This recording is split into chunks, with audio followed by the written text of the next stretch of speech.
राज्य श्रम मंत्रालय की ओर से आसनसोल राहालैंड स्थित जोगन पार्क मैदान में 2 दिवसीय श्रमिक मेला का उद्घाटन शनिवार को किया गया। राज्य श्रम मंत्रालय की ओर से आसनसोल राहालैंड स्थित जोगन पार्क मैदान में 2 दिवसीय श्रमिक मेला का उद्घाटन शनिवार को किया गया। राज्य के श्रम व कानून मंत्री मलय घटक सहित अन्य अतिथियों ने संयुक्त रूप से दीप जलाकर मेले का उद्घाटन किया। मेले में श्रमिक कल्याण से जुड़ी विभिन्न योजनाओं से संबंधित सहायता शिविर के साथ ही प्रदर्शनी स्टॉल लगाए गए हैं। मौके पर एडीडीए के चेयरमैन सह आसनसोल दक्षिण के विधायक तापस बैनर्जी, अतिरिक्त जिला शासक अभिजीत शेवाले, आसनसोल ईएसआई अस्पताल के अधीक्षक डॉक्टर अतनु भद्र, आसनसोल नगर निगम के प्रशासक दल के सदस्य अमरनाथ चटर्जी, पूर्ण शशि राय, श्याम सोरेन, पूर्व पार्षद गुरुदास चटर्जी, उमा सराफ सहित अन्य सदस्यगण उपस्थित रहे। दुर्गापुर सम्मानीय महानगर नागरिक, आसनसोल समदल अधिकारी बिंदु, मंचे उपस्थित सम्मानीय যারা কাজ করে আজকে এই দপ্তরটাকে এই জায়গায় তুলে নিয়ে এসেছেন সেই সব আমাদের সহকর্মী বন্ধুগণ, একটা জিনিস আমরা প্রায় সবাই বলি যে শ্রম দপ্তরের কি কাজ আমরা আগে কোনোদিন কিন্তু প্রত্যক্ষ করিনি। আমার একবার অভিজ্ঞতা হয়েছিল 96 থেকে 2001 সাল পর্যন্ত বিধায়ক হওয়া, তখন একবার এমএলএ হয়েছিলাম, তখন এই দপ্তরটা ছিল। কিন্তু কসমিন কালেও কোথাও যে মেলা করে যারা আনঅর্গানাইজ লেবার আর কি, অসংরক্ষিত শ্রমিক, তাদের যে একটা পাওনা গণনা থাকতে পারে, তাদের যে অধিকার থাকতে পারে, সেটা কিন্তু সরকারের তরফ থেকে কখনো বুঝিয়ে দেওয়া হয়নি। এই সরকার 2011 সালে আসার পর আমরা আস্তে আস্তে দেখলাম বিভিন্ন জায়গায় শ্রমিক মেলা হচ্ছে। প্রথমে ধারণা ছিল হয়তো ভিড় করার জন্য মেলা, ধারণা হতেই পারে একটা মেলায় যেমন হয় কিছু চপ ভাজা, বেগুন ভাজা এসব বিক্রি হবে, পাঁপড় ভাজা, নাগরদোলা লোকে আসবে। কিন্তু ওই মেলার মাধ্যমে শ্রমিকরা যে তাদের প্রাপ্য অধিকার বুঝে নেবেন, পাবেন, এটা কিন্তু ধারণা ছিল না। তারপর যতদিন চলতে লাগলো আমরা দেখতে পেলাম প্রত্যেক বছর শ্রমিকরা আসছে, যারা অসংগঠিত শ্রমিক, সে বাসে কাজ করুক, সে দোকানে কাজ করুক, সে মুদিখানায় কাজ করুক, সে প্রাইভেট সেক্টরে কোনো কারখানায় কাজ করুক, তার কিন্তু যে প্রাপ্য সরকারের থেকে সেটা কিন্তু তারা বুঝে পাচ্ছে। যেমন আজকে আমরা জানতে পারছি যে এখানে আপনার তাদের শেষ টাকাটুকু যারা কাজ করেছে তাদের প্রভিডেন্ট ফান্ড, যে প্রভিডেন্ট ফান্ডে টাকা আগে কেউ পেয়েছি কিনা আমরা জানতাম না। বিনামূল্যে সামাজিক সুরক্ষা যোজনা, যেটা আগে আপনার সামাজিক সুরক্ষা যোজনা ছিল, যেটা আগে প্রত্যেক শ্রমিককে 25 টাকা করে দিতে হতো। 2020 সাল থেকে মাননীয় মুখ্যমন্ত্রী সেই টাকাটাও তুলে দিয়েছেন, যেবার থেকে শ্রমিককে তার টাকা দিতে হবে না। বিনামূল্যে সামাজিক সুরক্ষা যোজনায় সে অন্তর্ভুক্তি হলো। আজকে 44 জন এরকম বেনিফিশিয়ারি এই মঞ্চ থেকে তাদের প্রাপ্য বুঝে নেবেন।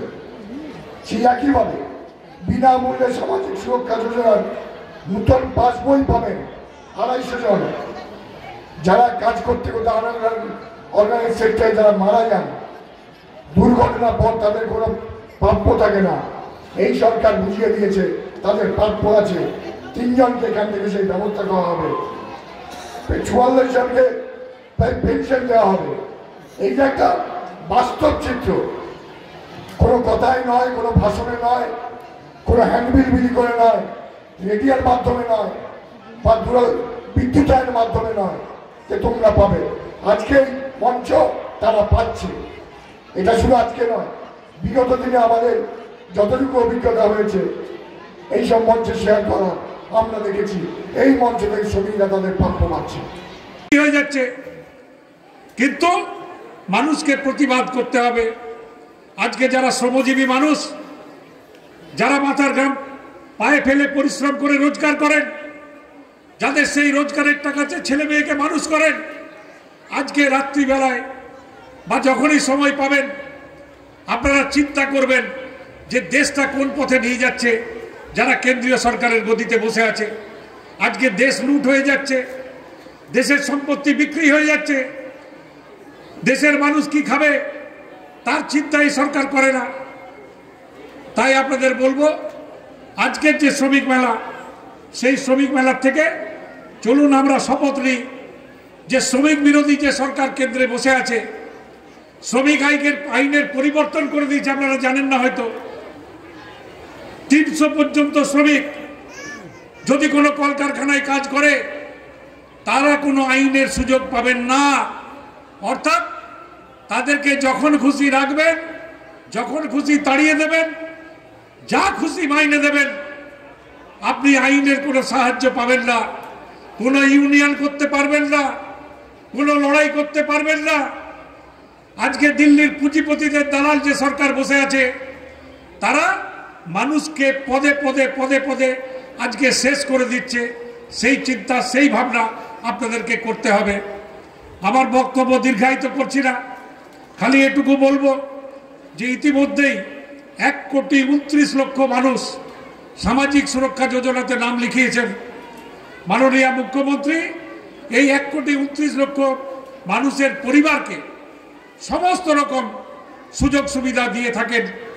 আপনারা জানেন যে স্বাভাবিক মৃত্যু হলে 50,000 টাকা দেওয়া হয়, অ্যাক্সিডেন্টাল ডেথ হলে 2 লক্ষ টাকা দেওয়া হয়, 2 জন কন্যা যদি গ্র্যাজুয়েট হয় 25,000 টাকা করে দেওয়া হয়, এমনকি 60 বছর বয়স হয়ে গেলে 1,500 টাকা পর্যন্ত পেনশন দেওয়ার ব্যবস্থা এই সামাজিক সুরক্ষা যোজনাতে আছে। অনেক সুযোগ, অনেক সুবিধা এই সামাজিক সুরক্ষা যোজনার মাধ্যমে দেওয়া হয়। সরকার যে সুযোগ দিচ্ছে, যে সুবিধা দিচ্ছে, আপনারা সবসময় ভাববেন যে এই সুযোগ সুবিধা কিন্তু মাননীয় মুখ্যমন্ত্রী মমতা বন্দ্যোপাধ্যায় এবং পশ্চিমবঙ্গ সরকার দিচ্ছে। কেন্দ্রের অনেক নেতা আছে, আমি জানি, মানুষকে গিয়ে ভুল বোঝায় যে কেন্দ্রের টাকাতে নাকি হচ্ছে। আমি তাদেরকে প্রশ্ন করি যে কেন্দ্রের আবার টাকা কি?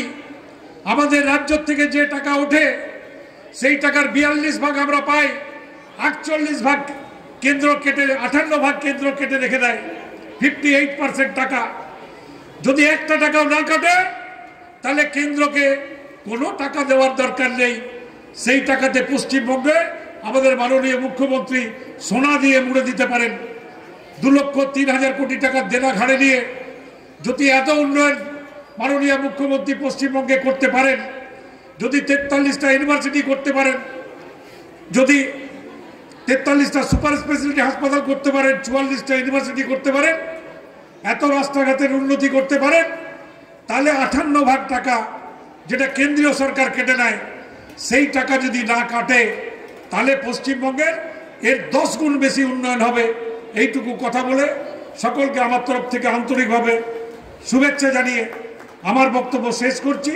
শেষ করার আগে খালি বলি যে আমাদের যে কম্পিউটারের পোর্টাল, সেই পোর্টাল ছিল, তার নূতনভাবে বিনামূল্যে সামাজিক সুরক্ষা যোজনা পোর্টাল আজকে এই মঞ্চ থেকে আমরা শুরু করব।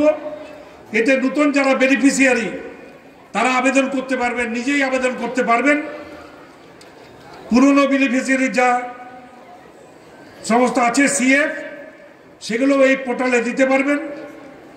সার্ভিস প্রোভাইডারদের রেজিস্ট্রেশনও হবে এবং বেনিফিট মডিউল তৈরি করার কাজও শুরু হয়ে যাবে। আজকে সেই পোর্টালের উদ্বোধন আমরা এখন করব। আমাদের আধিকারিকরা এখানে আছেন, তারা রইবেন, আমরাও থাকব এবং আজকের থেকে এই নতুন পোর্টাল আবার শুরু হবে। নমস্কার, জয় হিন্দ, মমता बनर्जी जिंदाबाद। आसनसोल से संतोष मंडल की रिपोर्ट, पीवी न्यूज।